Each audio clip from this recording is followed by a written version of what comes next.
Bismillahirrahmanirrahim. Assalamualaikum warahmatullahi taala wabarakatuh. Innal hamdalillah wassalatu wassalamu ala Rasulillah. Wa ba'd. Apa khabar Datuk? Baik, alhamdulillah. Hai. Nampak kau muda. Actionnya. Dr. Kamil, bagaimana, sihat ke? Baik, alhamdulillah, sihat. Okey. Ceria belaka tu, alhamdulillah. Ada orang muda, ada orang muda, aura orang muda.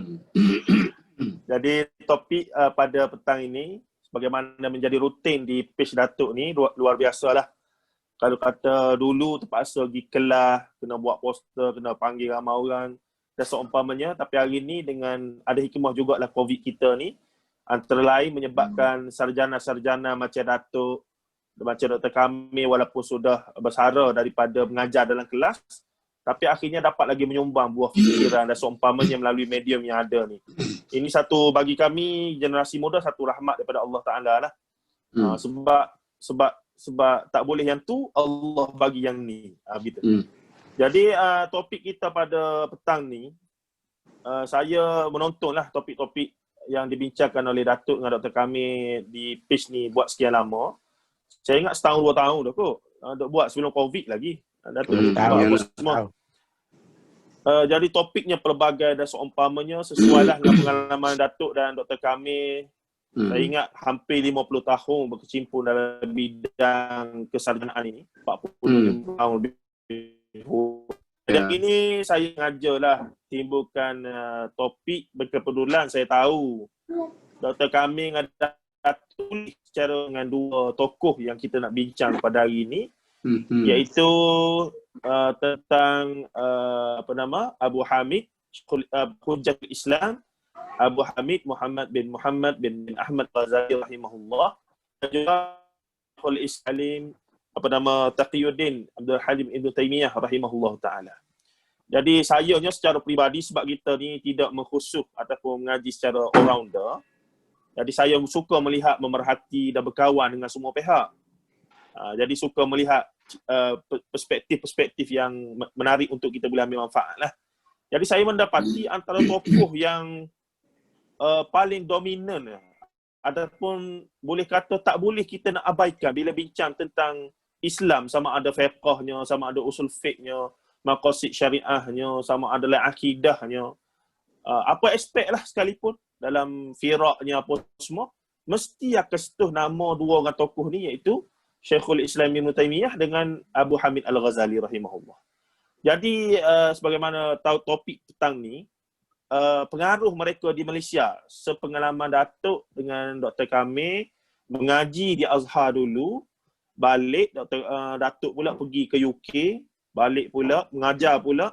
Jadi kita nak buah fikiran dan juga pandangan Datuk dengan Dr. Kamil berkaitan dengan pengaruh 2 orang tokoh ini signifikan ke tidak dalam perkembangan wacana Islam secara umumnya di Malaysia. Saya silakan Datuk dululah sebelum kita kepada Dr. Kamil untuk buat bicara ini.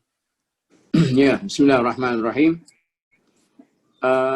Saya nak bagi intro pasal moderator tak tanya soalan apa-apa tak? Tak, pandangan umum.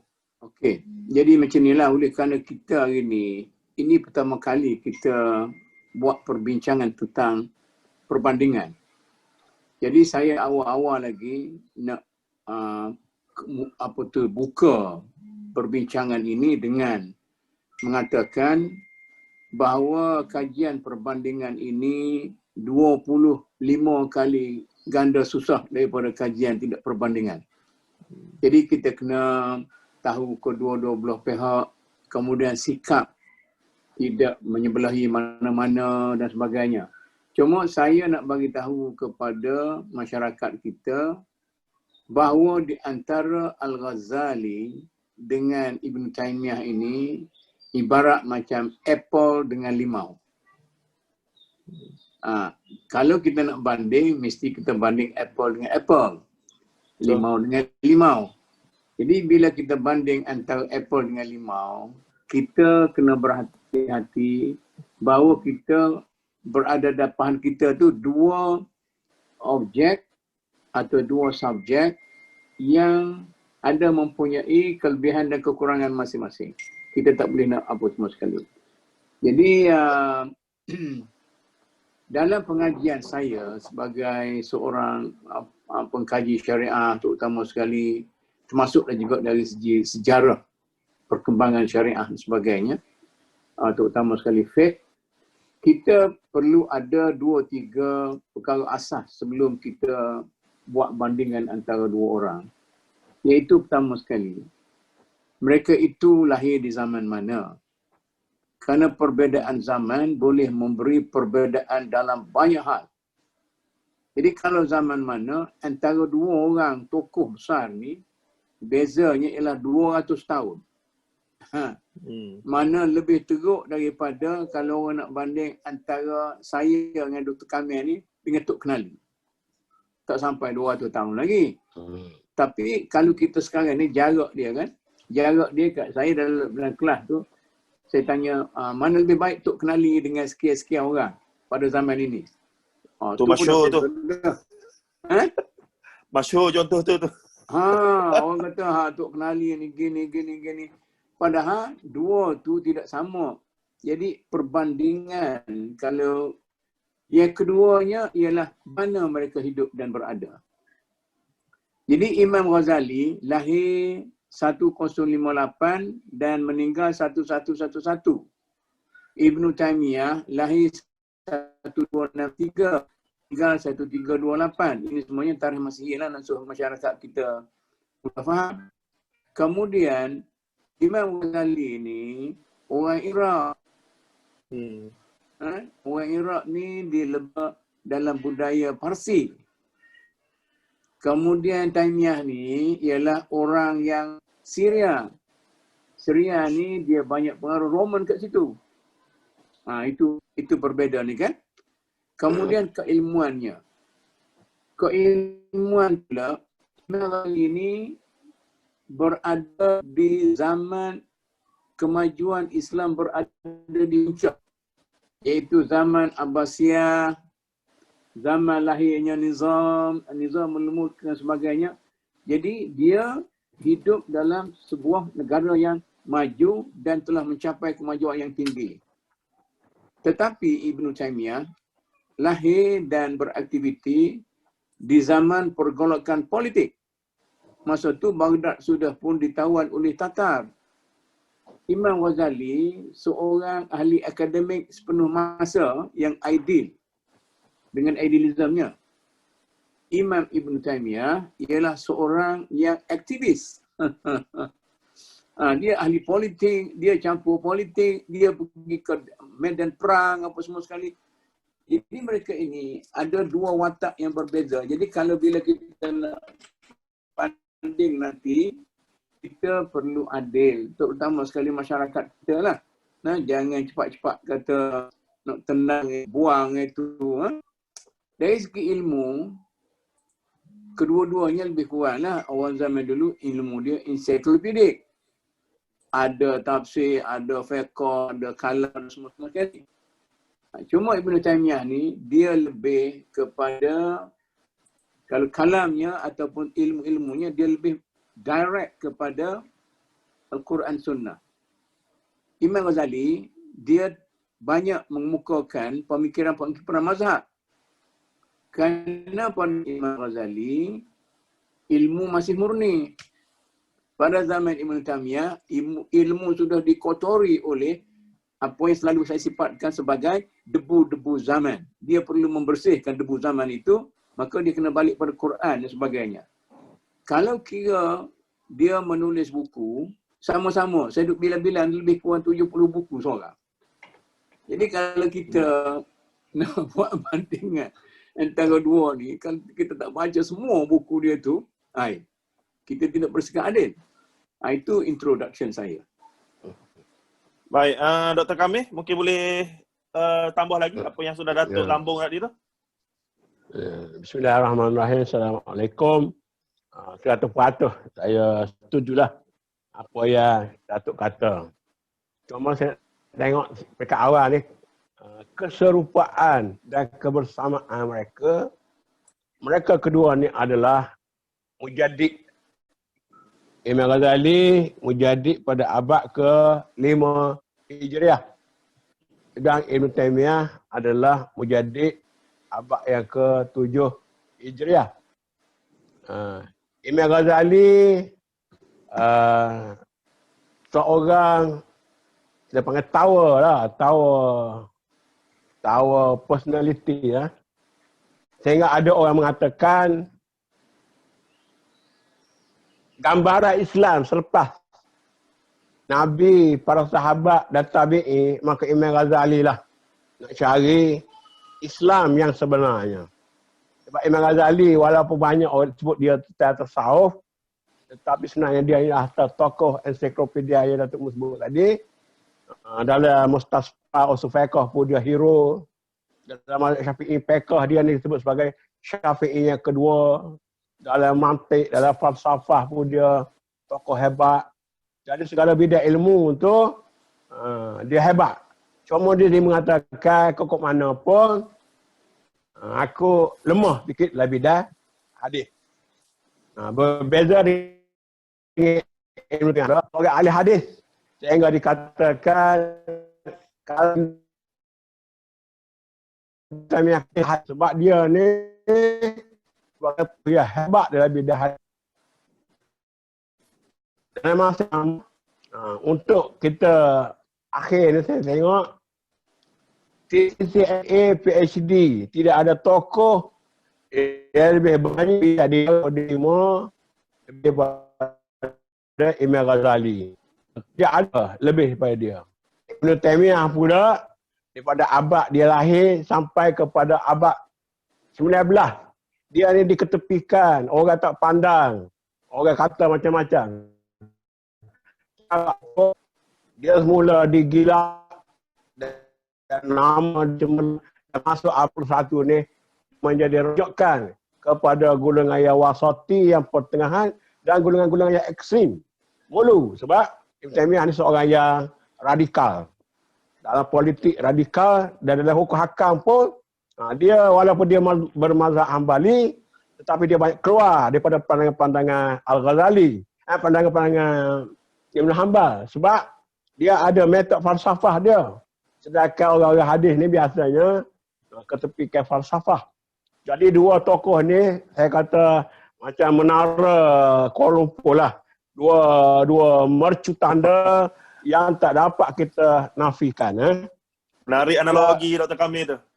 Jadi kalau saya nak sebut sikit lagi supaya Datuk Mu kembangkan, sebab Datuk Mu menulis banyak mengenai Ghazali dan Ibn Taymiyah ni. Jadi Ghazali itu dia dapat gelar Hujatul Islam. Jadi kalau budak-budak yang baru beringu, yang baru tumbuh susuh taji ni, janganlah duduk mengata kepada orang Hujatul Islam ni. Sebab Hujatul Islam ni, dunia Islam bagi kat dia. Bukan macam Tun Tan Sri ni. Dunia Islam berzaman-zaman meletakkan dia sebagai tokoh hujah. Sebab dia lah melawan falsafah pada waktu itu yang orang dah tinggal agama kerana gila kepada falsafah Greek. Dia juga meletakkan akal tempat yang tinggi. Dia juga satu sama dengan Ibn Taymiyah juga. Dia kata akal dengan nakal ni sebenarnya sama. Tidak ada pertentangan. Asalkan nakal yang sahih, akal yang soreh. Kalau berlaku pertemuan tu mungkin nakal atau wahyu tu tak sahih, ataupun akal tu tidak soreh. Jadi Ibn Taymiyah betul dia dengan minhaj sunnah dia macam tu juga. Kemudian Ghazali ni filsuf, Ghazali ni dia melawan pokok batiniyah, Ghazali ni juga dia melawan pokok ghulu, dia membuat tajdid dan sebagainya. Ada pun Ibn Taymiyah ni saya sebenarnya 2 tahun bergelut dengan Ibn Taymiyah. Tahun 84, 85 dulu saya buat MA saya. Saya nak baca sikit sebab sekarang ni nak masuk edisi ketiga. Edisi pertama dah habis, edisi kedua dah habis. Sekarang ni penerbit kata kita nak keluar edisi ketiga. Saya nak sebut sikit ya. Ibn Taymiyah ni menurut Dr. Majid Irsan Al-Kailani, dia anggap tokoh yang mendapat liputan meluas dari segi pemikiran. Bermula zaman dulu lagi, anak murid dia ni macam-macam mazhab. Ibn Abdul Hadi, Ibn Qayyim, Al-Zahabi, Ibnu Qasim itu Syafi'i. Tapi anak murid kepada Ibnu Taimiyah. Demikian juga masa kini. Masa kini ni, siapa tak tulis dia? Abu Zahrah tulis, Muhammad Mubarak tulis, Umar Faruq tulis, Yusuf Musa tulis, Hasan Nadawi tulis, Bahjah Beta tulis, Mahdi Islambuli tulis. Kemudian titi PhD pula. Daripada Perancis sampai ke Amerika, bidang pendidikan macam-macam lagi lah. Jadi sebab itu sekali lagi juga, orang yang tak suka pada Ibn Taimiyah, kena ingat, Ibn Taimiyah ni Syekhul Islam. Dan Syekhul Islam ni ilmu amalan, dan dia ni kata dah, orang sebut dia anti tasawuf. Dia bukan anti tasawuf, dia sendiri tu sufi. Tapi dia benci kepada tasawuf yang menyeleweng sebab dia orang radikal. Jadi Ibn Taimiyah ni saya katakan dia lambu bola kuat. Jadi dia punya pantulan apa? Kuatlah. Tapi Ghazali ni dia dah sampai ke puncak, dia dah bertaubat dan sebagainya, jadi sebagai orang ni, orang sufi. Tapi dah sufi dia pun, sufi dia bukan macam sufi orang biasa. Sufi dia berdasar kepada Quran dan Sunnah. Dan kita ihya tu walaupun mengandungi hadis-hadis yang lemah dan sebagainya, tetapi tidak mencacatkan kebesaran dan kehebatan Imam Ghazali. Jadi semoga kedua tokoh ni, orang kata mana gadai yang tak retak dan mana bumi tak ditimpa hujan. Selain tiba Nabi, maka tidak ada orang yang maksum. Jadi kita kena terimalah kekuatan masing-masing dan sikit saja kelemahan-kelemahan mereka berbanding dengan sumbangan mereka yang cukup besar. Jadi kita sebagai orang biasa ni, kena letaklah ulama-ulama besar ni pada taraf mereka supaya kita adil dan jangan jadi budak-budak cabuk yang berhinguh yang mengata kepada orang tua kita ni. Ulama-ulama kita pun kita kata ini kan lagi ulama ilmu besar yang rendah sikit pada martabat sahabat tabi'in. Mereka lah merupakan tonggak-tonggak Islam sepanjang zaman. Okay. Baik, kalau kata dari sudut perbincangan Islam di alam Melayu lah, Dr. Kamil, kemudian kita bagi pada Tok Muk pula. Apa yang jadi, kecik Kelantan pula. Apa dah. Okey. Asli. Kenapa yang jadi maksudnya macam di alam Melayu kita ni, Islam yang kita ada, maksudnya ada versi dia lah, ada wajah dia. Jadi wajah itu seakan-akan sangat jauh daripada idea-idea yang Dr. Kamil sebut sebagai radikal tadi daripada Ibn Taimiyah. Mungkin ada pandangan daripada Dr. Kamil dan Tok Muk juga maksud mencorakkan fikrah fiqh, fikrah akidah di Nusantara ini yang menyebabkan dia tak berapa mesra dengan aliran yang dinamakan sebagai Ibn Taimiyah itu. Siapa nak jawab ni? Tok Muk dulu. Dr. Kamil Menai tu. Gini, sebelum Dr. Kamil jawab tu, saya nak lanjutkan idea tentang takut tak clear lagi antara dua ni. Imam Ghazali dengan Imam Ibn Taimiyah sama-sama tawa tadi kan? Menarik tu, analogi tu. Menarik tu. Satu dibina oleh Korea, satu dibina oleh Jepun. Jepun pun. Butet. Nak kata lagu mana dah. Tapi pasal hak ni duk jauh-jauh. Imam Ghazali ni, dia jadi reformis. Kata Dr. Kamil tadi. Mujaddid. Tetapi dia tajdid benda yang berbeza daripada yang ditajdidkan oleh Ibn Taimiyah. Jadi kalau kita nak banding dua tu hari ni, dalam makuk kita tidak melihat kepada dimensi zaman dan tempat. Itu yang kita salah tu. Tak? Masa Imam Ghazali itu, fiqh telah begitu cemerlang. Maka bila fiqh ni cemerlang, dia kata setengah pengkaji, dan saya percaya tu, dia telah menjadi agak sekular. Kalau kita ikuti pemikiran Abu Hanifah, terlampau jauh daripada pengertian Quran, Sunnah. Dia pergi kepada qiyas, telah luas qiyas dia. Tak boleh qiyas, dia guna istihsan. Tak boleh istihsan, dia macam-macam dia pergi. Maka Ahlul Ra'yi Ahlul Ra'yi terutama sekali.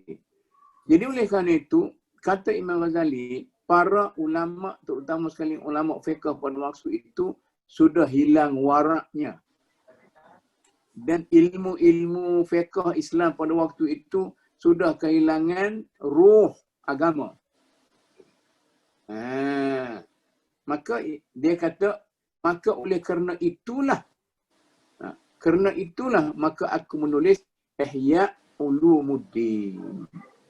Menghidupkan kembali ilmu agama. Sebab ilmu-ilmu sudah jadi sekular. Dengan masa tu falsafahnya, dengan benar Batiniyah. Terus semua sekali. Ini tak kira tasawuf lagi ni. Oh ni ilmu-ilmu hak betul. Tapi betul-betul pun sudah jadi sekular. Jadi dia cuba mengembalikan semula ruh Islam dalam tu. Itu konsep tajdid dia. Sebab itu dia banyak bercerita tentang akhlak. Dia kata kan, dalam setengah dia kata, kita jangan kata orang yang tidak berderma itu kedekut. Dan orang yang banyak berderma itu pemurah. Kerana ada kemungkinan orang yang tidak berderma itu dia miskin. Tak ada benda yang dia nak derma. Tapi hatinya cukup pemurah. Dan ada kemungkinan orang yang banyak berderma itu dia sebenarnya kedekut. Tapi kerana duit dia banyak. Itu dia mentajdidkan ilmu yang sudah menjadi sekular balik kepada agama Islam semula. Jadi soalnya, orang duk kritik hadis dia. Dia pun tahu hadis itu hadis-hadis yang lemah. Tetapi kalau sesuatu riwayat itu walaupun begitu lemah kalau kira dalam pengukuran hadis sebenar, tetapi ia adalah riwayat macam kita kalau dalam pengajian Melayu, sastra lisan yang dipindah dari satu masa, satu generasi ke satu generasi. Ini sastra lisan, ini dia terbentuk macam tu.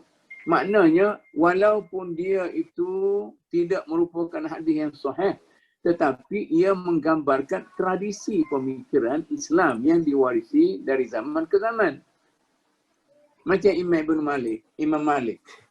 Dia kata, kalau ahli Madinah buat sesuatu, maka aku akan ambil ahli Madinah punya tu, pemikiran ahli Madinah tu, amalan ahli Madinah tu, dan aku tolak hadis-hadis yang tidak berapa sahih. Maknanya, iaitu menggambarkan realiti sebenar.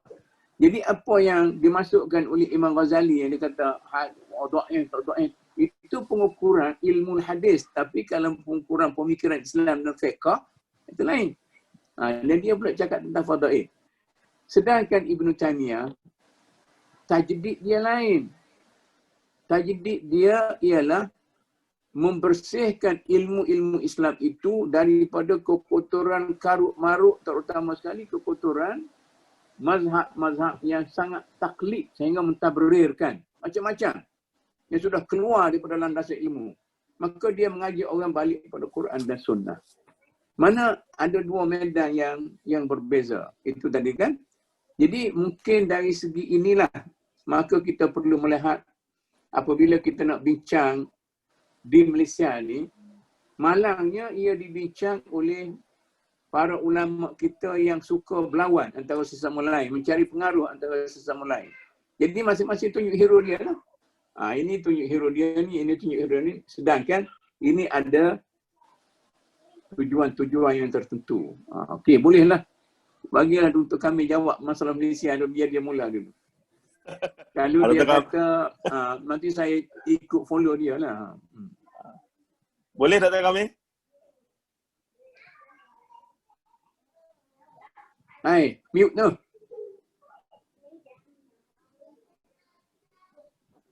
Kita kena balik kepada sejarah. Jadi sejarah ulama Asia Tenggara lah. Bukan kata Malaysia saja, Asia Tenggara. Daripada Indonesia sampai ke petani dan sebagainya, termasuk Malaysia. Dalam itu, orang Malaysia, orang Asia Tenggara ni pergi belajar di Mekah.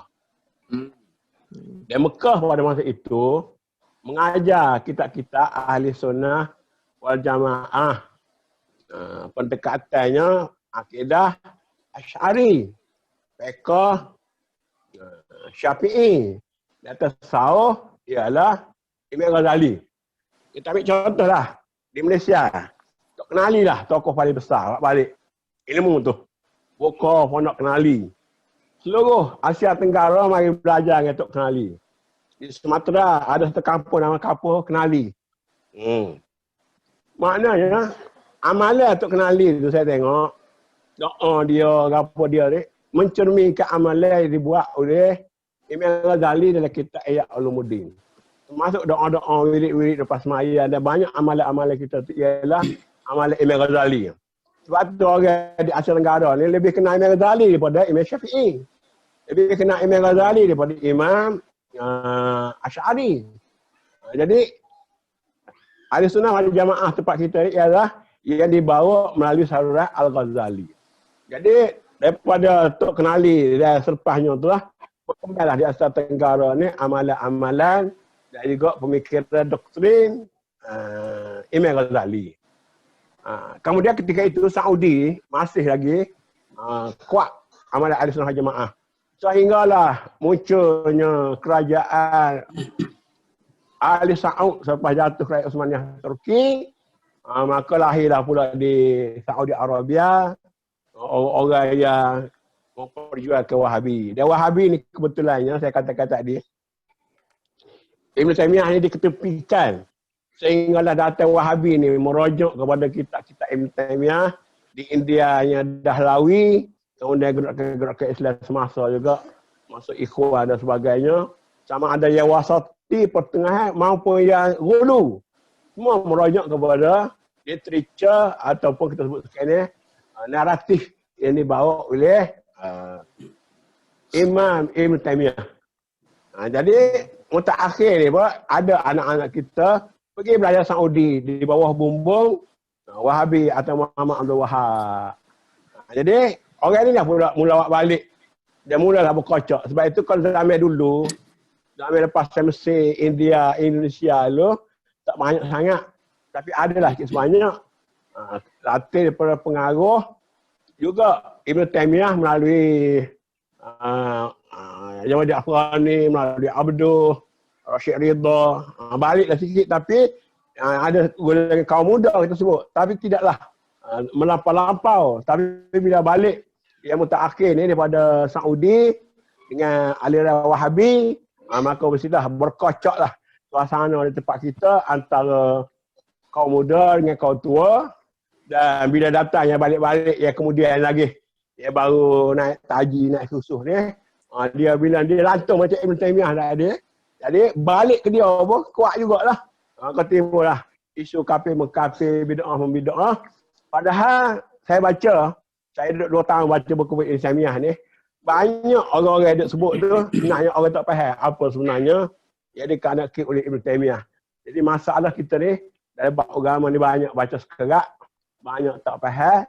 Dan kita punya terjemahan kita tu, kepahaman kita sebar kepada masyarakat dalam keadaan macam telur masuk separuh, telur tak masuk. Jadi lahirlah dalam masyarakat kita ni, dan akhir-akhirnya di Malaysia pun kapal buku Ibn Taymiyah pun nak diharapkan. Kerana dia kata, inilah punca golongan melampau. Padahal sebenarnya sebab ada pahaman-pahaman, terutama buku apa tu, Al-Ghaib tu, yang disebut Tahrir dan sebagainya. Memanglah pokok yang pelampau guna Ibn Taymiyah juga. Jadi sekarang Ibn Taymiyah ni diguna oleh pokok pelampau dan diguna juga oleh pokok yang wasati, yang sederhana. Itulah pergolakan yang berlaku di negara kita. Okey. Bolehlah saya sambung Ustaz ni? Boleh? Boleh. Silakan. Okey. Sambung gini. Mula-mula masuk di Malaysia ni pasal saya nak kutip hak Dr. Kamil tak kutip lagi. Saya kutip lah. Okay. Boleh. Mula-mula siapa di Malaysia ni Syiah. Masa tu Syiah ni dia kalah perang Ahli Sunnah wal Jamaah. Ahli Sunnah masa tu bukan Sunnah wal Jamaah lagi lah. Tentang apa tu golongan-golongan tu. Jadi Syiah ni, Syiah Ali ni, Syiah ni asalnya ada Syiah Bakar, Syiah Umar, macam-macam. Syiah Ali ni terpelentik. Apabila dia kalah dalam rebutan kuasa secara kelahi itu, maka dia tarik diri daripada politik, dia tumpu pada ilmu. Maka mereka itulah datang ke Tanah Melayu ni, ke Nusantara. Jadi kesan yang ada sampai sekarang ini ialah kitab-kitab Jawi yang bukan kitab Jawi, apa kata-kata sastra hikayat.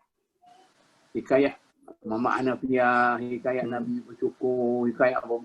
Itu satu metod pendidikan orang-orang Syiah di sini yang boleh memberi keterangan yang jelas bagaimana Islam itu lebih baik pada Hinduism, lebih baik pada Buddhism dan sebagainya. Cuma apabila seorang makhdum daripada Mekah yang bermazhab dengan mazhab Syafi'i, dia datang sini, orang sini tengok, dia kata mazhab Syafi'i ni lembut. Lembut. Saya ada baca satu buku yang saya rasa jarang orang kita baca. Buku ni buku dia tulis zaman yang duduk dia ni manuskrip dia duduk di Leningrad di Rusia ya. Dia kata bila aku sampai Ibn Yunus sampai ke Melaka, dia kata orang tu Islam dah tak duduk minum arak, duduk minum tudi, duduk minum tuak lagi. Jadi itulah lembutnya cara Islam masuk masyarakat kita. Maka dia kata, mazhab Syafi'i ni lebih baik pada mazhab Syiah hok duk mari ni kasar, hok tu mazhab hok kasar. Dia tukar ambil Syafi'i. Maka jadilah tradisi kita di sini ialah tradisi Ahlussunnah wal Jamaah Syariah macam Dr. Kamil kata tadi. Sedangkan yang ini saya nak cakap latar belakang dulu lah. Yang Ibn Taymiyah ni ialah seorang reformis yang kontroversial.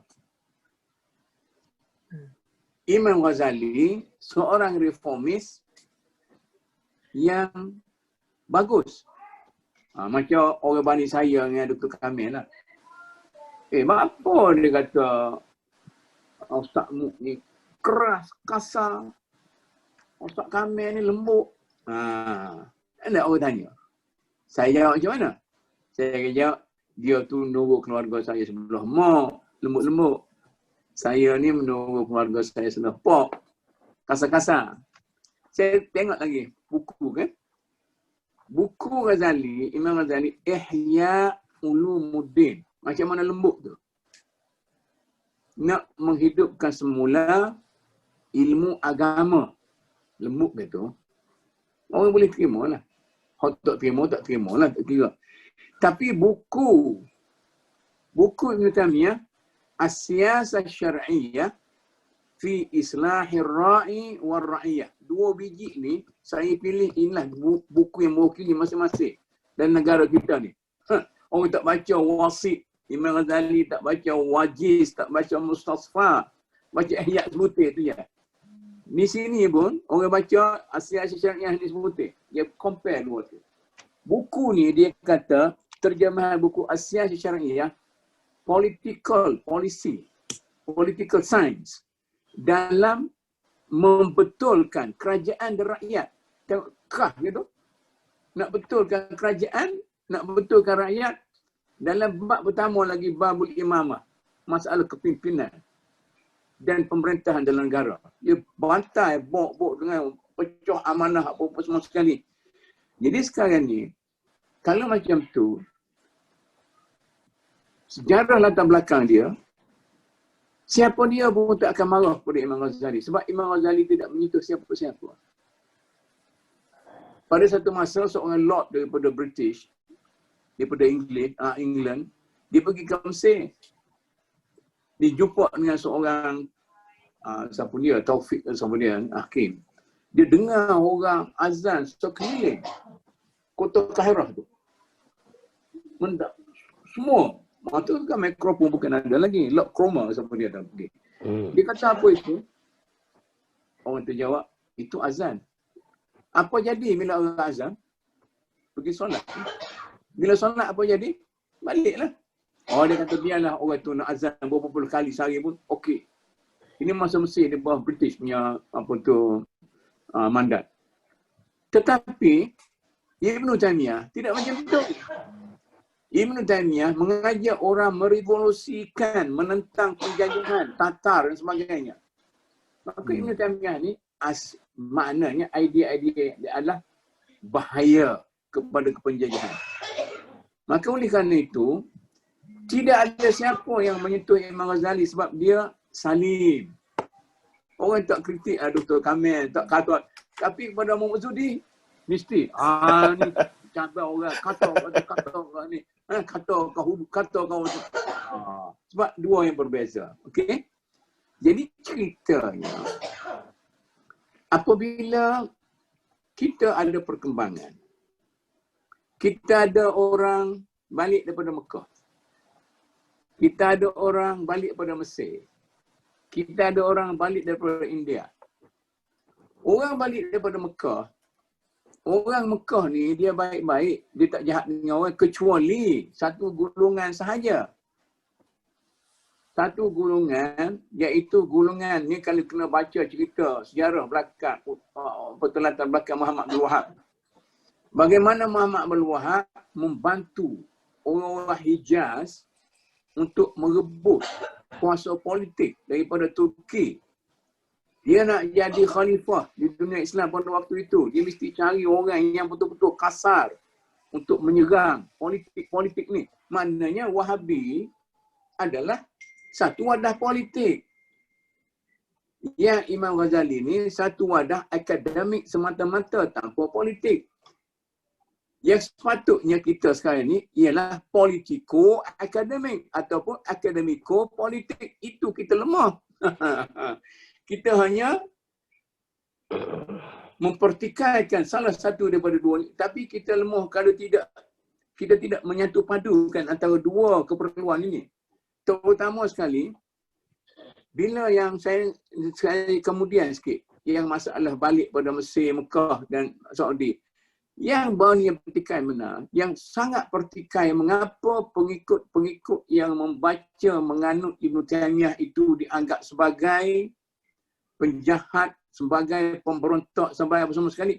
Kerana ini adalah pandangan daripada Barat yang melihat bahawa Ibn Taymiyah ini amat kritikal dan berbahaya kepada kedudukan politik dunia Islam dalam berhadapan dengan dunia Barat. Sebab itu di Al-Azhar pun, Amerika suruh baiki tu kurikulum di Al-Azhar tu. Sampai kelahi di Al-Azhar. Ada yang menyokong, ada yang menentang macam-macam.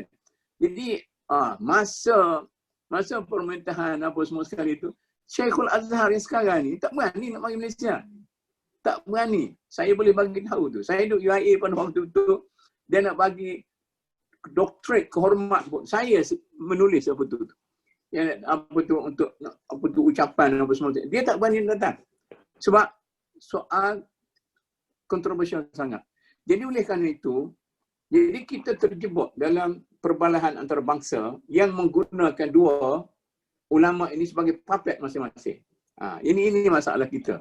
Jadi oleh kerana itu, kita kena berhati-hati kalau saya nak cadangkan kepada umat kita sebelum kita bincang panjang lagi, supaya kita mencari kemurnian antara dua tokoh ini dan janganlah ada sesiapa yang meracuni pemikiran masyarakat.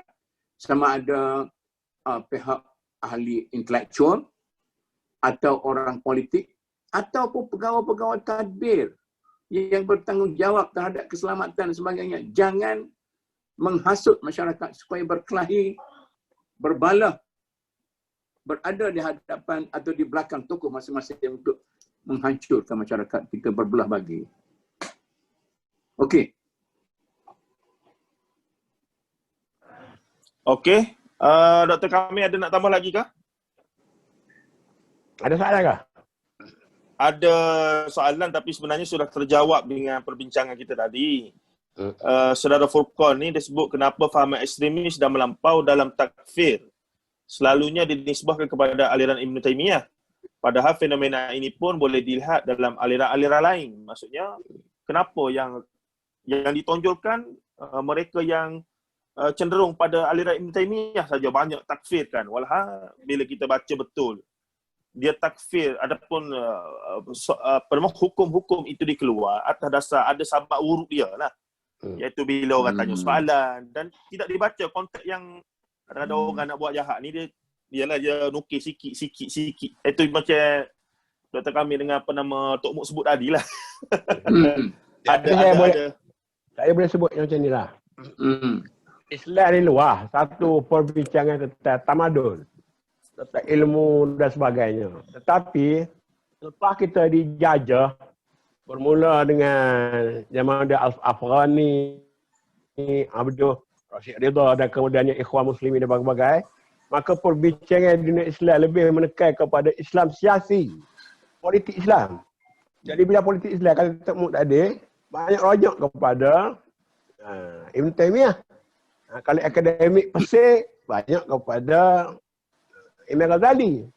Jadi akibat daripada itu, selepas daripada zaman Khawarij, maka orang yang pertama yang mula membicarakan tentang Al-Hakimiyah Lillah ialah Maududi. Tapi orang tak faham Maududi bercakap dalam konteks tahun 1937 tu India di bawah orang Hindu. Jadi dia nak menerobos supaya orang Islam ni bangkit, dia gunalah Al-Hakimiyah Lillah. Tapi orang kemudian dia tak faham. Bawa pergi ke Mesir, bawa pergi ke Malaysia dan sebagainya, maka itulah timbulnya takfir. Jadi pandangan-pandangan Maududi ini masuk dalam pemikiran Said Qutb. Said Qutb pula dengan Al-Jahiliyah.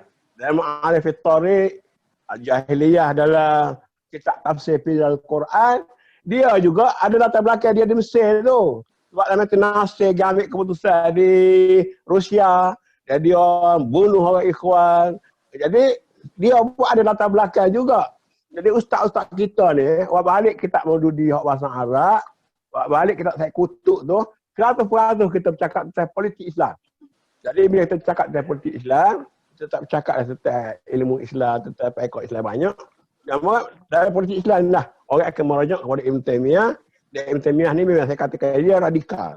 Maka pandangan-pandangan radikal itu sikit banyak merosak masuk, tetapi kita kena faham latar belakang zaman, Datuk Muk kata tadi, latar belakang politik, latar belakang sosial. Dia menghadapi kerajaan Mongol masa tu. Jadi ini semua kena dibaca secara menyeluruh. Sebab itu Datuk Muk, saya sambut Datuk Muk tadi, tesis PhD saya tentang Qaradawi, maka saya buat satu kesimpulan, orang melihat Ibn Taymiyah dengan Ghazali ini bertentangan.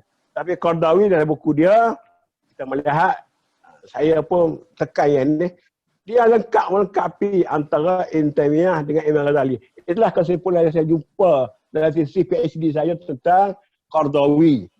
Itu sebagai cerita anda. Ada buku ni nak cetak edisi kedua pula. Edisi pertama tu, ke karya-karya habis lah. Laku benar tu, laku benar. Bagus tu. Buku sebenarnya saya ada buku Datuk Muk ni, Datuk Muk. Ni edisi baru daripada DBP dulu, 5 sarjana tu kan. Jadi Tok Muk memasukkan 5 orang sarjana dalam ni, antaranya Ibnu Hazmin Al-Andalusi, kemudian Ibnu Taymiyah nombor 2, kemudian Sayyid Jamaluddin Al-Afghani, Al-Kawakibi dengan Muhammad Abduh. Ni semua tokoh kontroversi, tokoh yang dilihat kaum muda, tokoh reformis, tokoh yang mewar-warkan tajdid dan islah dan seumpamanya. Jadi Tok Muk sendiri memang jiwa lagu ni, kau lagu mana sebenarnya? Nanti tu, tajuk buku tu ke apa? Hak ni lah, hak dulu. Tajuk macam tajuk buku tu. 5 tokoh penggugat zaman. Jangan ledah. Itulah nak cerita. Tajuk tu, penggugat zaman. Imam Ghazali tak gugat. Dia orang lurus, halus, begitu. Ni puak-puak ni, puak gugat ni. Jadi oleh kerana itu, boleh kalau anda celah sikit. Ya. Maksudnya Al-Ghazali ni pendekatan dia tidak mengambil, kita katakan pendekatan yang keras dengan pemerintah, lebih pada lunak, lebih pada nasihat. Tapi Ibn Taymiyah sebaliknya. Maksudnya kritikannya terbuka dan seumpamanya. Saya ada tu komen lah. Dia macam ni, kalau kita faham antara Afghani dengan Abdul. Afghani kata, wahai orang-orang India, kalau kita semua menjadi katak dan kita masuk ke lautan, kita menyeberangi lautan, pergi ke England, maka England itu, bumi England itu akan penuh dengan kita sebagai katak-katak saja. Itu semangat dia untuk perjuangan politik dia. Ada kejayaan dia, ada kelemahan dia. Kata Abduh, dia kata demokrasi atau autokrasi yang teratur lebih baik daripada demokrasi yang terpecah-kacir. Sehingga orang kata Abduh ini ialah tali barut British. Itu cara metod lain-lain. Jadi oleh kerana tadi, kalau kita nak bandingkan antara Afghani dengan Abduh, guru dengan anak murid. Zaman Afghani sudah berlalu, zaman Abduh berbeza. Dia kata, kalau politik saja, kita main politik saja, tak ada akademik, tak ada intelektual, tak jadi siapa dia nak follow up kejayaan politik kita. Sebab tu ada orang yang menang politik tapi kalah dari segi pembangunan tamadun dan sebagainya. Itu yang masalah kita ya. Sebab itu kita kena bersama-sama itu. Jadi tadi, dia nak kata macam ni lah. Nak sambung untuk kami tadi. Imam Ghazali ini ibarat kepia. Ibn Taymiyah ni ibarat kapuk kecil. Kalau nak pergi ke masjid, tak kira bawa kapuk kecil. Pakailah kepia. Kalau nak pergi tempat bahaya-bahaya sikit, tempat orang duduk cabar-cabar kita nak sekat tengah jalan, tak kira pergi dengan kepia. Bawa kapuk kecil sebagai senjata kita. Nampak tak? Nak pergi ke masjid, pakai kepia. Nak pergi ke orang kelahi, bawa pedang. Nak pergi berkela, bawa radio dengan lagu. Iaitulah Umar Khayyam dengan Jalaluddin Ar-Rumi. Umar Khayyam, Jalaluddin Ar-Rumi ni, setengah kata syarabi. Minum. Orang kata lah. Orang kata. Sampai ada satu syair tu, dia cerita, dia kata, diskusi dengan ahli syurga. Diskusi dengan ahli syurga, dia kata, bila aku mati besok, kemudian bila kamu usung mayat aku pergi ke kubur, letaklah segelas arak di atas keranda itu. Kerana bila sampai ke kubur, aku akan jumpa ahli-ahli neraka. Dan sebelum kamu pulang, tanamlah anggur di atas kubur aku. Kerana aku mau jadikan anggur itu sebagai arak untuk berpesta di neraka. Orang kata apa ni, Jalaluddin Ar-Rumi ni kafir dah. Tapi orang tak faham. Tasawuf dia tu. Maknanya dia dialog dengan orang neraka begitu. Orang tak faham. Kita tak faham sajak, tak faham syair. Kita dah kata dia macam ni, macam ni. Umar Khayyam macam tu juga. Jadi soalnya sekarang ni, kalau masyarakat Islam, terutama dalam negara kita, tidak mengambil semua kepelbagaian yang ada ini, maka ibarat kita kata, kita hanya makan nasi berlaukkan ayam pada tiap-tiap hari. Tak usah makan ikan, tak usah makan sayur. Ni sayur tak bagus. Jadi macam tu. Sebab tu saya nak gelarkan, orang yang duduk kelahi antara Imam Ghazali dengan Ibn Taymiyah ni, kedua-dua belah pihak lah, adalah mereka yang dirasuk oleh metod secularism. Melihat hanya satu arah saja. Sedangkan Islam semua melihat semua sekali. Minta maaf lah weh, saya kelas sikit, tak apalah, jangan marah. Jangan menjadi para ulama yang sekular, tapi jadilah para ulama yang universal. Melihat semua sekali. Saya dengan hati yang ikhlas kan. Kata rugi kita tolak Ibn Taymiyah, rugi kita pertikaikan Imam Ghazali, rugi kita tolak Imam. Ini belum kita masuk bab kitab fiqh lagi.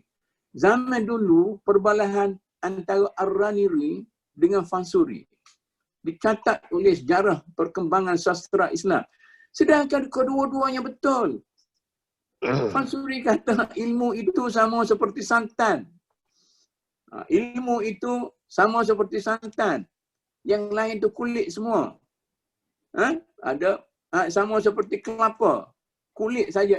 Jadi semua sekali ni. Oleh kerana itu, bila kita nak maju, maka kita kena mengambil semua sekali dan kita campur adukkan dalam sebuah fi butaqatin Islamiyah. Dalam sebuah wadah Islam yang satu, dan dengan itu kita boleh membina tamadun. Kita kena tamadun itu sama seperti pelangi. Sama seperti pelangi.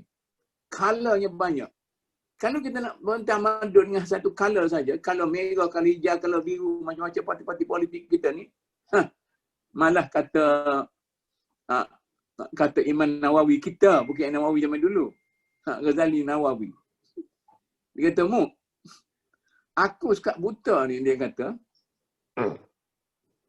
banyak lagi warna-warna yang tak pernah aku tengok dengan mata. Aku rasa sedap benar, seronok benar jadi buta. Sebab ada puluh-puluh warna lagi yang tak boleh tengok dengan mata. Tapi aku tengok dengan mata hati, warna-warna tu banyak. Jadi orang yang tengok dengan mata kepala gini, maknanya kekurangan yang tidak dapat ditampung. Tapi kalau aku tengok satu warna yang tak pernah ada dalam dunia ni, maka jangan kata bohong lah. Sebab dia ada kelebihan di situ. Begitu bandingnya antara orang tasawuf dengan orang fiqh. Duk kelahi pula tahu fiqh dengan tasawuf. Nampak tak? Sekat tu dulu sambunglah pula Dr. Kamil. Terima kasih Dr. Semua untuk Dr. Kamil ni mungkin kita boleh masuk ke isu yang panas lah 2-3 minggu lepas berkaitan buku yang daripada TC Master dia yang diterbitkan tu, iaitu berkaitan dengan kajian Dr. Kamil berkaitan dengan pendekatan Ibn Taymiyah dalam memahami ayat-ayat sifat khabariyah apa semua tu lah. Dan salah seorang sahabat saya jugalah, Cikgu Marzuki ni, dia baca, dia rasa kesimpulan, dia bukan tak setuju dengan keseluruhan perbincangan. Tapi dari sudut kesimpulan Dr. Kamil telah menyebutkan bahawa Ibn Taymiyah terpengaruh dengan pendekatan karamiyah. Maksudnya Ibn Taymiyah tidak membawa gagasan akidah macam salafus soleh secara 100%. Seolah-olah Ibn Taymiyah ada aliran dia sendiri. Dari sudut akademik, mungkin kita melihat itu satu bentuk pujian, iaitu dia ada kaedah dia sendiri. Tapi bagi setengah pihak, mereka melihat bila ada aliran sendiri ni, maksudnya tidak itqan dengan, tidak istiqamah dengan apa yang ditinggalkan oleh salafus soleh. Jadi di sinilah sedikit menimbulkan ketidaksetujuan dengan tesis Dr. Kamil lah, bahawasanya menyimpulkan bahawa Ibn Taymiyah ada mazhab sendiri dalam memahami ayat-ayat sifat, khabariyah apa semua tu, dan seumpamanya. Mungkin Dr. Kamil boleh respon sikit perkara tersebut. Alhamdulillah. Saya pun dah minta diskusi ilmiah, tak ada orang sambut lagi. Sebenarnya apa saya tulis itu, itulah metod dipakai oleh Al-Azhar. Dan saya buat kesimpulan itu pun berdasar kepada sandaran-sandaran ditulis oleh Dr. Abdul Halim Mahmud dalam At-Tafkirul Falsafi fil Islam. Dan saya pun yakin Ibn Taymiyah bukan salafi 100%. Sebab salafi dia tidak ada falsafah. Ibn Taymiyah ni dia ada falsafah dia. Jadi di situ perbezaan antara salafi totok dengan Ibn Taymiyah. Jadi Ibn Taymiyah ni ada ilah-ilah salafi, tapi dia ada mazhab sendiri, iaitu mazhab Ibn Taymiyah. Dia ada mazhab Hambali, tapi dia bukan Hambali 100%. Jadi sebab itu saya kata Azhar dengan Arab Saudi berbeza. Maka disitulah perbezaan saya dengan puak-puak salafi totok ni. Dan salafi totok ni sisi saya tu sisi saya bawa ni. Lalu saya minta kedutaan Saudi cetak. Kedutaan Saudi pun dengan alasan yang sama tak nak cetak kitab ni kerana dia kata tidak salafi 100%. Maka saya cetak sendiri kulit hijau dulu. Beberapa aspek ilmu kalam mengikut Ibn Taymiyah. Jadi bila habis buku tu, selepas 20 tahun, cetak kali kedua ni dah habis dah. Sebab dipolemikkan dalam wacana Facebook. InsyaAllah kita nak cetak kali ketiga. Dan saya nak sambung lagi, di Malaysia ni, dia orang Islam banyaklah. Kita belajar separuh ilmu. Belajar hadis, tak belajar tasawuf. belajar tasawuf, tak belajar hadis. Maka sebab itulah Muhammad Al-Mubarak di Syria, Yusuf Qardawi menganjurkan taslifus sufiyah wa taswifus salafiyah. Orang salah buat hadis kena belajar tasawuf, dan orang tasawuf kena belajar hadis. Sebab itulah orang-orang macam Profesor Hamka pun kami muda tu kuatlah marah ke tasawuf dan sebagainya. Tapi di akhir hayat dia juga seorang sufi. Dan ramai juga ahli-ahli tasawuf pun, hatta orang kata Imam Ghazali sendiri pun, akhir-akhir hayat dia duduk baca kitab Bukhari. Jadi jangan duduk balas lah. Kita duduk balas sebab pakai ilmu separuh. Kita kena gabung ke ilmu ni, menjadi masak betul-betul, barulah kita boleh bercakap. Sekarang ni ramai orang macam duduk bawa hadis palsu lah. Ada hadis, orang bawa, dia pun bawa. Padahal hadis tu hadis madhum, hadis palsu. Saya kata kepada anak-anak saya, jangan bawa hadis. Kamu bukan ahli hadis. Jadi kalau bawa hadis ni, takut man kadzaba alayya muta'ammidan falyatabawa maq'adahu minan nar. Bawa hadis, semua hadis dhaif dan sebagainya, sedia tempat dalam neraka, tempat tupah dalam neraka. Kita niat baik, macam setengah-setengah orang dakwah juga. Niat baik tapi tak cukup ilmu, maka banyaklah berlaku kecelaruan. Ini pula ni, tak nak bak kesini lah, gautu ni banyak perkara. Kerana ilmu separuh. Jadi kita kena tambah ke paruh kedua tu. Dan inilah yang juga saya sebut dalam TV PhD saya, insya-Allah kita nak bagi orang amal baca lah. Supaya mentasawufkan Ibn Taymiyah. Ini pun juga usaha Ustaz Zaharuddin tu cetak pertama tu dengan apa tu? Dia ada konspirasi dengan Ustaz Zaharuddin ni. Ini ejek kita kat ni. Khidmat kata guru ya. Yalah. Boleh saya sambung sikit Boleh Datuk. Dia kalau kita kata Ibn Taymiyah tak serupa dengan orang dulu sekian. Itu bukan satu kekurangan kepada Ibn Taymiyah. Satu kelebihan. Saya duduk di mula-mula duduk di Akademi Islam dulu, mula-mula balik daripada Mesir. Adalah guru kita senior, dia kata saya nak didik pelajar kita ni, kita kena didik pelajar kita, dia betul-betul jadi kita. Saya tulis jawab lah tu, siapa-siapa dia kata tu, tak boleh royak lah. Mumpak pula. Saya kata, kalau kita nak didik pelajar, betul-betul sebab kita, bodoh lah pelajar kita tu. Sebab dia akan hidup 20 tahun akan datang. Kita hidup 20 tahun yang lepas. Maknanya kalau kita lahirkan orang seperti kita untuk masa depan, tak berjayalah kita. Itu sebenarnya. Jadi kalau kita jadi guru, jadi pensyarah, kita mesti bagi ilmu dan bagi data kepada pelajar kita. Jangan bagi solution.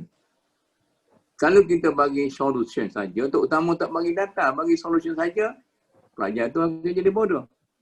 Kita kena bagi data, jangan bagi solution, dan dalam kelas tu, dalam masa 20 orang pelajar tu, ada 20 pendapat. Okey, baguslah tu. Maka anda mempunyai kepribadian yang tersendiri dalam akademik.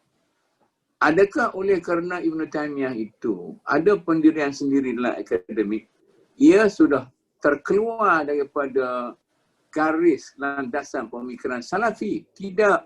Dia telah menambah, mengembangkan ajaran-ajaran salafi itu dalam dimensi yang lebih maju, yang sesuai dengan zaman yang ada pada waktu itu. Kalau tidak semua yang disebut oleh salafi zaman dulu tu sesuai untuk sekarang. Tak cukup. Sebab zaman itu tidak semuanya macam sekarang. Ini masalahnya. Bila Nabi kata, ajarlah anak kamu bermain panah, tunggang kuda, berenang. Kita pun buka pondok, buka sekolah agama, ajar budak memanah. Ajar naik kuda. Ajar berenang. Kita tak tahu memanah, naik kuda dan berenang itu ialah sukan orang-orang mewah. Sedangkan pada zaman Nabi itulah senjatanya. Maknanya anak panah itu ialah bom. ataupun senjata canggih. Kuda itu ialah kapal terbang dan kereta kebal. Dan berenang itu ialah kapal laut. Kena translate macam tu. Jadi kita dah amalkan hadis Nabi ni, kita dah hajar mana, naik kuda, apa semua sekali. Nak buat apa? Ajar budak kita silap main kuih.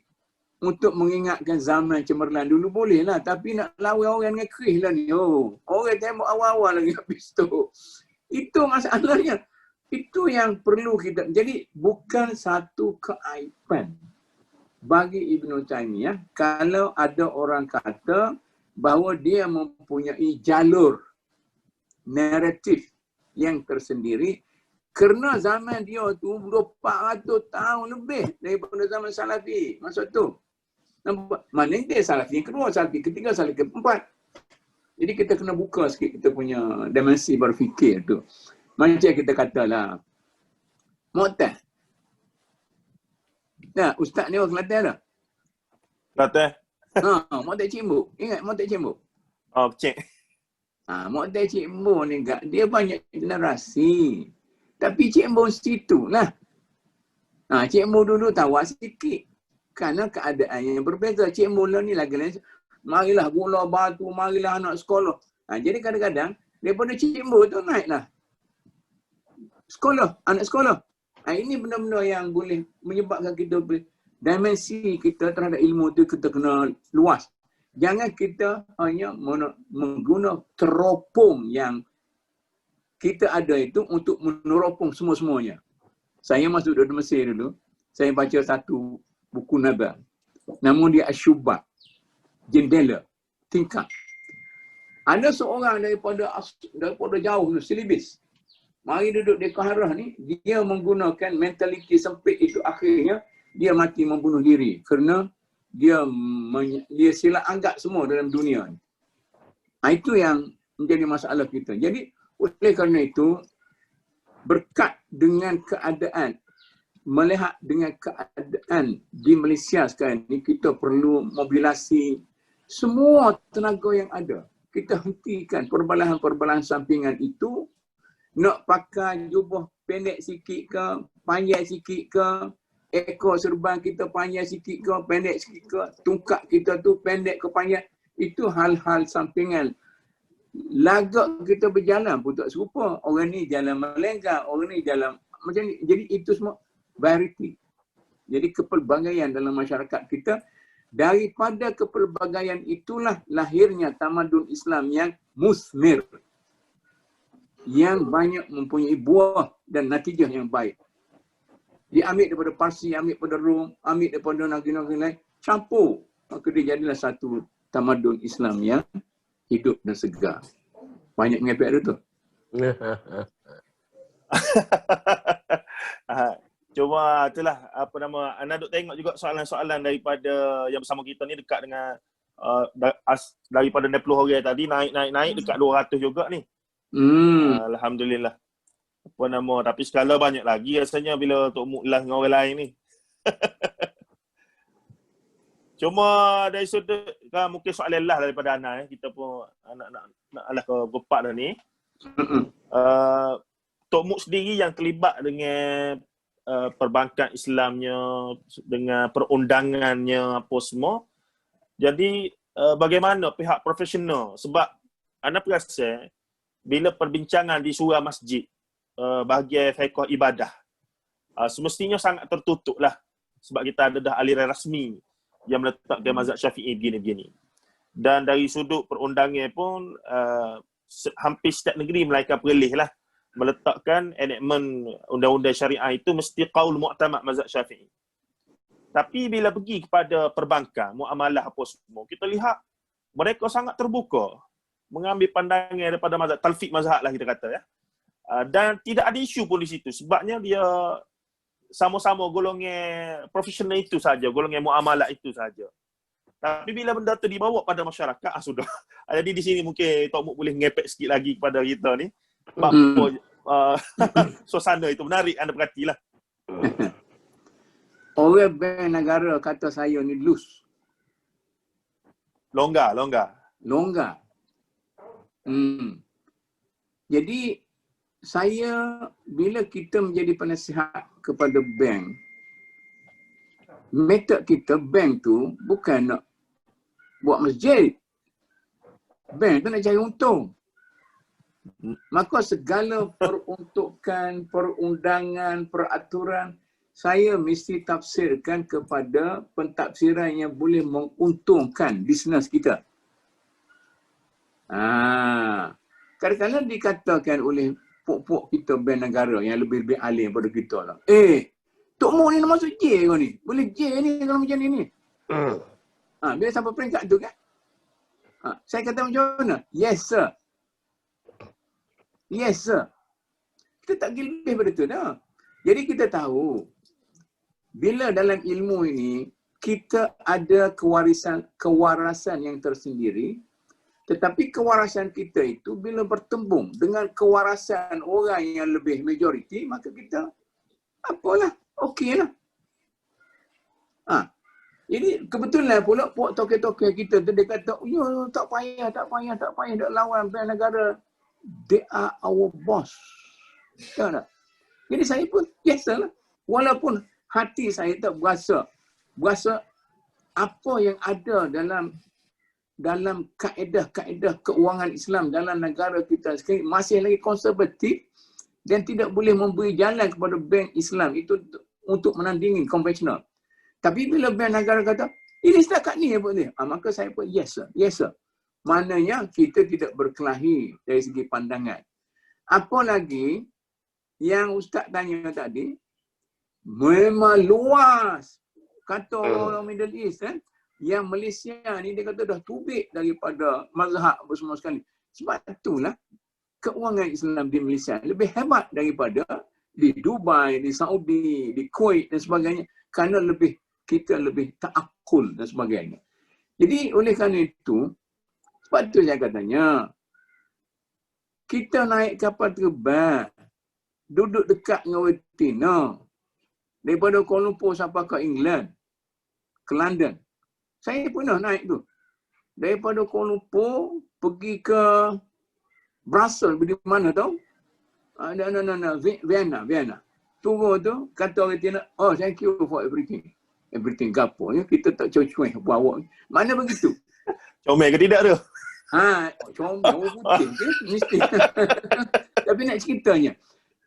Jadi tapi kalau kita duduk dengan kawan kita di universiti nak discuss dengan secara hormat sebagainya. Teruk ni. Nak bergaul apa ni lelaki perempuan misalnya. Itu kita tak kena translate tu. Duduk atas bas, duduk atas kereta api, gelek. Yang atas sini kita tak percaya pun. Jadi itu dari segi kita punya sikap dan perasaan itulah yang menyebabkan kita menjadi masalah sebab. Jadi terlalu sensitif dengan sesuatu yang boleh ditolak ansurkan. Pernah ada seorang budak dalam kelas saya rebah. Ini dalam lecture teater ni. Jatuh. Budak tu tak berapa sihat sikit. Budak perempuan. Saya dah bagi lecture. Tak ada orang pergi angkat. Kerana kita ni buat agama. Jadi adalah budak-budak daripada fakulti lain. Daripada fakulti lain, 4-5 orang. Duduk jauh sikit. Lambat nak datang. Dia orang tu angkat. Siapa lebih baik? Orang yang takut kena haram nak angkat orang sakit, nak mati dah tu. Daripada orang itu pergi angkat menyelamatkan nyawa orang. Berapa kali kita dah bincang benda-benda macam ni. Jadi masalah sekarang ni, kalaupun pandangan orang itu tidak tepat dengan tradisi pemikiran kita secara individu atau secara kelompok, tidak semestinya kita mempertikaikan pandangan orang lain yang tidak sama sebab ada kemungkinan ada kemungkinan mereka itu lebih baik daripada kamu. Dan jangan kita memperlekehkan pandangan orang lain. Kecuali hanya memberi nasihat sikit semuanya. Okeylah, lepas tu kita. Jadi saya rasa itulah soalan ini, soalan yang benar-benar menyentuh dalam masyarakat kita. Tanpa sikap seperti ini, kita jadi macam orang politik sekarang, asyik berbala. Tak, memalukan orang saya dalam parlimen tu saya tak pernah tengok macam dalam pasar malam. Tapi okeylah kita terima apa nak buat. Saya tak pernah kritik sangat.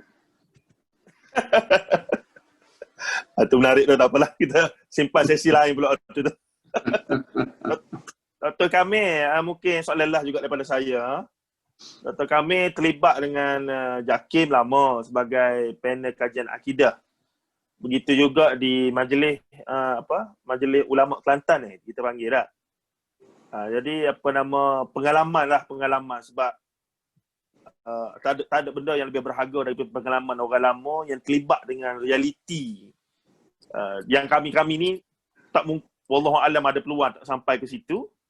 Dan nak tahu orang lama pula mestilah melalui orang yang pernah duduk di situ. Jadi macam mana dalam pengalaman Dr. Kamil sepanjang bermuamalah dengan ahli-ahli majlis mesyuarat yang lain dalam isu-isu yang mungkin bersabit dengan apa yang kita bincang ini, iaitu tentang dua tokoh ini?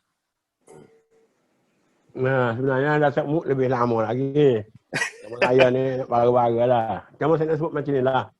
Di Malaysia ni alhamdulillah kita golongan yang kita kata ulama cerdik pandai dah agak lebih terbuka. Yang duk geger ni orang awam. Jadi ni selalu saya sebut kesilapan ustaz-ustaz kita lagi buka budu tengah jalan. Benda-benda ni dibincang dalam meja bulat. Puak-puak ulama, puak-puak pemikir, faham baca kitab, boleh lah. Misal saya nak sebut. Macam Imam Ghazali ni. Ini sebuah buku ditulis oleh Qardawi. Al-Ghazali bainama dihihi wa naqidihi. Cukup lengkap. Patut ada orang tanya tadi, tesis saya, PhD saya tulis mengenai tasawuf Yusuf Qardawi. Dia menggabungkan antara dua pandangan Ghazali, Qardawi, ronyok Ghazali saja. Tapi dia tidak menolak juga kepada Ibn Taymiyah. Pandangan-pandangan Ibn Taymiyah ni saya nak bawa satu contoh lah. Misalnya tolak 3 jatuh 1. Dulu semua orang marah. Tapi sekarang ni di Mesir pun terima pekah dia tu. Tolak 3 jatuh 1. Tapi kita kena rojok kepada pihak resmi lah. Maksud saya, boleh sampai ke resmi ni, kalau maritan saya cerah isai 1,000 tolak. Saya kata kira 1 lah. Tapi jangan sampai ke Tok Imam. Jangan sampai ke Tok Qadi. Jangan sampai ke mahkamah, jatuh 3 lah. Jadi maknanya, sebelum sampai ke pihak resmi tu, kita boleh nego lah. Jadi tiba ada orang tanya juga, isu duk tawah, setuh lelaki perempuan dan sebagainya. Saya kata saya rumah saya, kalau saya bersetuh dengan isteri saya tak ambil ismaiyah.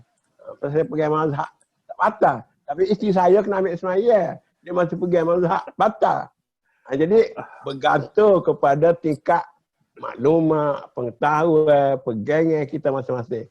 Dan untuk ni saya nak sebut satu lagi lah. Pandangan saya tadi, ni buku terbaru. Ibn Taymiyah wa asruhu atau wa asrihi, kalau baca apa lah. Memang, dia kata Ibn Taymiyah ni bukan salafi 100%.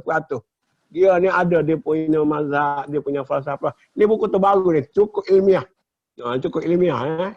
Ni untuk bahasa Arab dah. Jadi kalau bahasa Arab, karangan Yusuf Raburak dan Syekh Ahmad Muhammad Bu Abdullah terjemah. Ini asal bahasa antarabangsa baru terjemah ke bahasa Arab.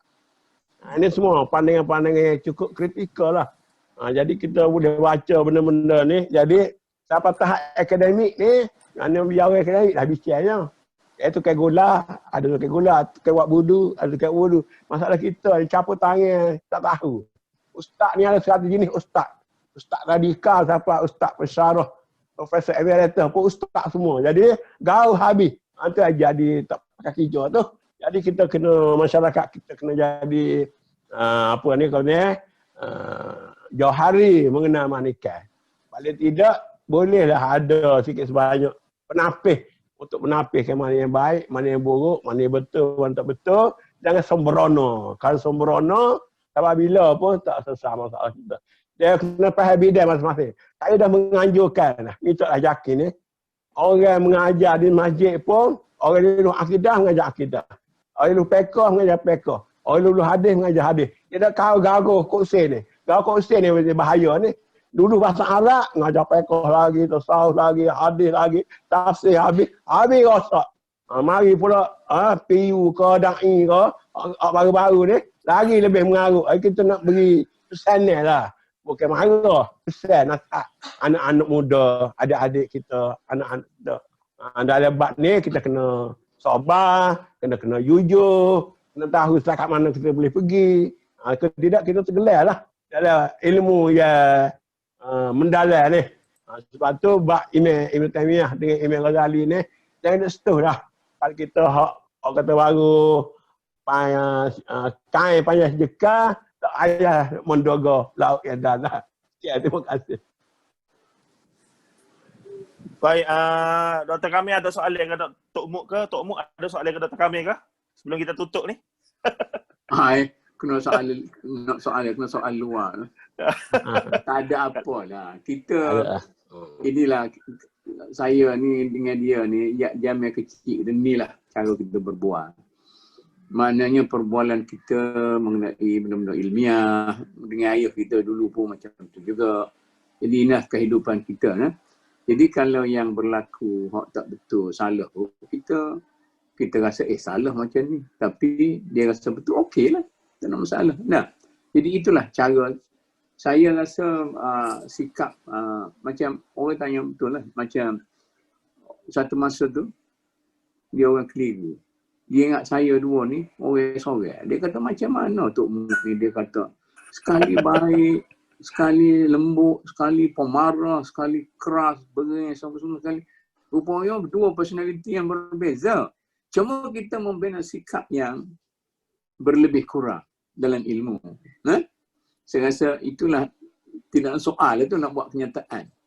Di mana dalam masyarakat kita sepatutnya lah kita boleh terima menerima antara sesama lain. Itulah saya. Baik, saya ingat tu mungkin itu yang terakhir pada Datuk. Cuma saya nak tambah kedua-dua Dr. Kamil, ayahanda kita dan juga ayahanda Datuk Dr. Profesor Emeritus Datuk Paduka Dr. Mahmud Zuhdi, dua-dua ada tulis biografi masing-masing. Yang ini penting. Ini tradisi ulama' yang ramai ulama'-ulama' lain tak buat, ilmuwan kita pun jarang buat. Tapi alhamdulillah kedua-dua tokoh yang berada di depan kita ni masing-masing ada karya buah fikir yang sanggup mereka ambil masa bersusah payah untuk cerita balik perjalanan hidup mereka, bagaimana Dr. Kamil dengan 70 tahun dia tu, dan Tok Muk dengan budak surau dia tu yang ada 2-3 siri lagi.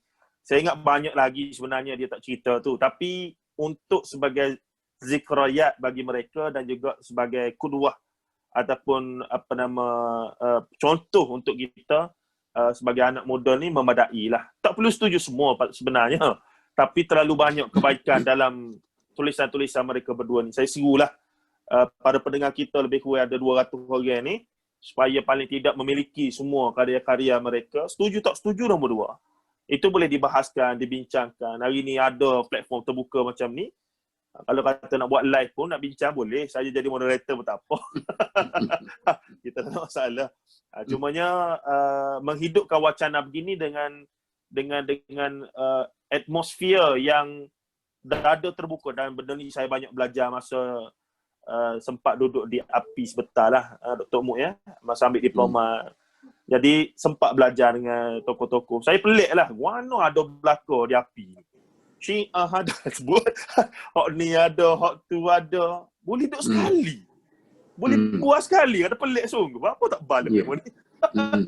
Saya cerita sikit, boleh cerita-cerita tu? Boleh. Satu hari tu naik chancellor, telefon kat saya. Dia kata, macam mana ni? Dia kata, di Jabatan Pengajian Islam ni penuh dengan Syiah. Akademi Islam boleh buat apa-apa ke? Saya kata, okeylah, senang lah Tan Sri. Kita gunakan kaedah air mutlak, air musta'mal. Macam mana? Kita campur dua-dua. Maka bila campur dua, air mutlak yang banyak dengan air musta'mal yang sikit, jadi mutlak belakang. Boleh buat air ismail belakang. Itu cerita orang Akademi Islam tu ada belakang masa tu. Tapi yang pentingnya, masa anak pergi catering ke, kita punya catering bawah tu, tengok syaraf-syaraf latar belakang masih boleh duduk sekali, becek. Dan kita tahu mereka tak setuju sama mereka tu. Ada pandangan-pandangan mereka yang bercanggah. Tapi boleh duduk bersama, tidak masa muka, tidaklah.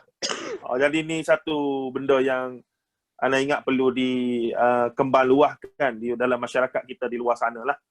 Supaya faham bahawa ada benda yang bila kita bincang berbeza, ia dibenarkan berbeza. Tidak sampai tahap keluar daripada ahli sunnah wal jamaah, keluar daripada Islam dan seumpamanya. Jadi terima kasih pada Tok Muk dan juga Ayahanda Dr. Kamil kerana sudi sebenarnya menjemput saya ni. Saya pula kena terima kasih sebab sudi ajak saya bersama dalam forum ini pada sesi lepas dengan Ustaz Wan Ji. Jadi ke depan ni mungkin kalau ada lagi buku-buku baru ke apa semua nak bincang topik lagi, insyaAllah ada masa boleh kita bersama lagi. Terima kasih banyak. Saya ingat setakat itu dululah nak masuk asar dah ni. Jadi sekali lagi Dr. Kamil dan Tok Muk, terima kasih banyak insyaAllah. Sallallahu alaihi wasallam Muhammad wa ala alihi wa sahbihi ajma'in walhamdulillahirabbil alamin. Assalamualaikum warahmatullahi taala wabarakatuh.